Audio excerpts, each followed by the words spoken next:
All right, Miss Kathleen, thank you for the visit today. I hope it was educational. I am recapping this because I did it all and then encountered a computer problem again. So forgive me if I seem a little less than enthusiastic right now. All right. Um, so here we go. For warm up, this is lesson 8. I want you to play your C scale, alternating between the right hand, the left hand.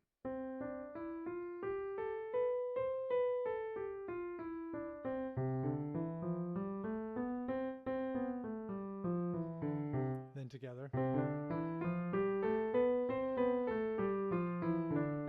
When you get down to the bottom, let's do our chords. So right when you finish the scale, root position, first inversion, second inversion, higher root position. Okay? And remember, we're always lifting the bottom note. For example, in root, now my C goes to the top. Now my E goes to the top. Now my G goes to the top. All right, then we're going to repeat that for F, knowing the fingering is different. On the right hand, it's a unique fingering. 1, 2, 3, 4. 1, 2, 3, 4. Using a little bit of roll and a little bit of lift.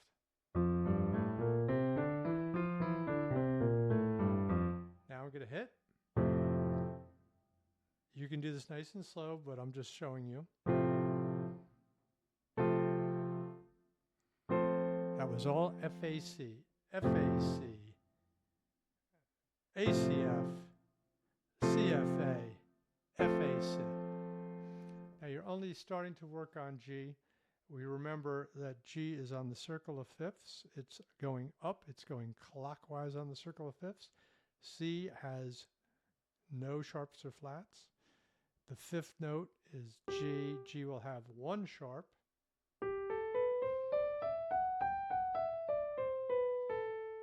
And the fingering is just like the C scale. And try to say that do, re, mi, fa, sol, la, ti, ti, do. That does not sound like T, that's the F without the sharp. So T gets that nice high T, do. Okay, and our G chord is G, B, D. And you'll start working on that. Now you've loosened up your hands. Very good, and you've relaxed. And now you put yourself in root position and you're going to play Mary Had a Little Lamb, knowing that the whole song is confined right there. Then I would move on to Go Away Piper, because you have that almost down and that will become one of your, quote, easy songs. Then you're going to go on to your more difficult songs. And your more difficult songs, I want you to, on Amazing Grace, I want you to pick one whole line. That's a measure is a box. A line is the box all the way across. One whole line, and work on it each different session. So don't try to work on the whole song.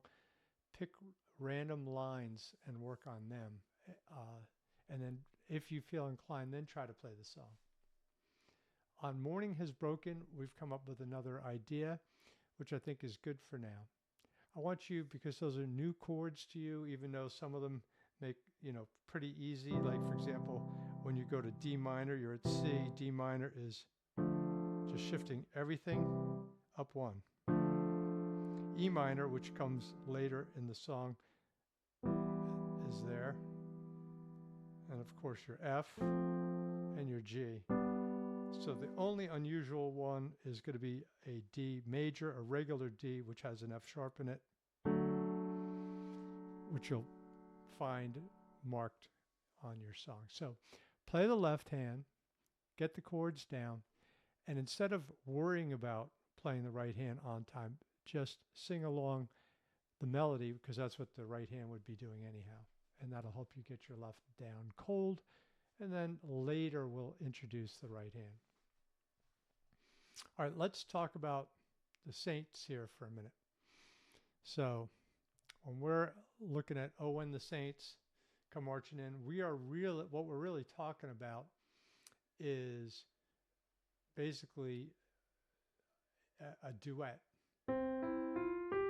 That's the higher note person is following.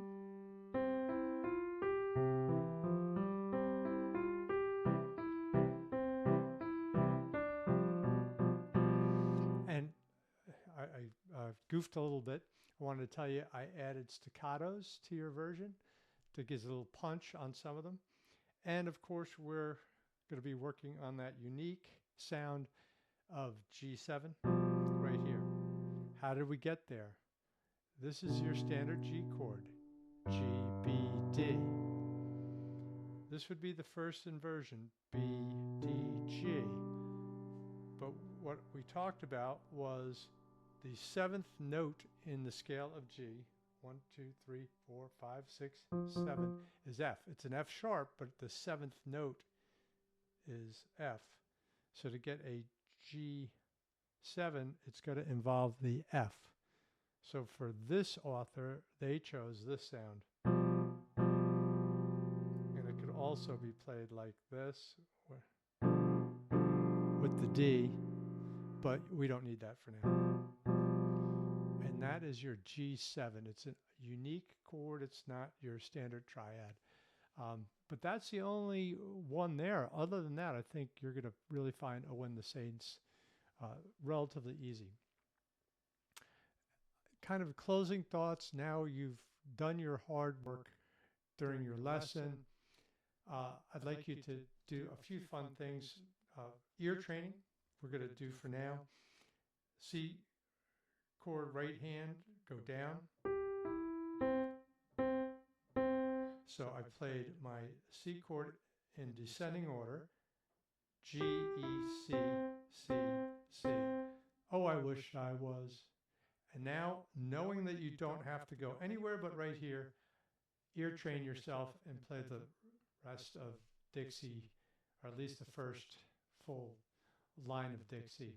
If you need to, go on YouTube and have some Southerner sing it to you. But the only reason no subliminal messages, the only reason I picked it is because the song can be played right here in those 5 notes, at least the first bit of it.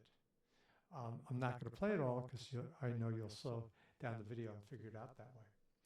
Then another just reminder is flashcards.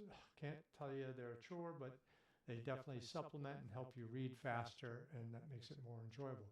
So let's recap. You're starting to work on left and right hand, playing them together and also playing them independently sometimes in the song.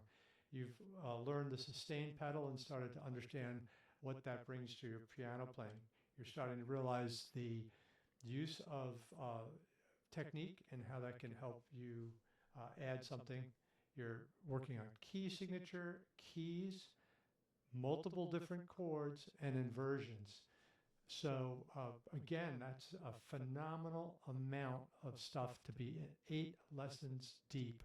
I think we're doing great. So anyhow, while we're kind of apart, shoot me a video or two, just play a song or two, show me how you're doing, and we can touch base this way until we get together again. And you're more than welcome here, or we can go back to the video. Thank you so much, and enjoy the rest of your day, and happy piano playing.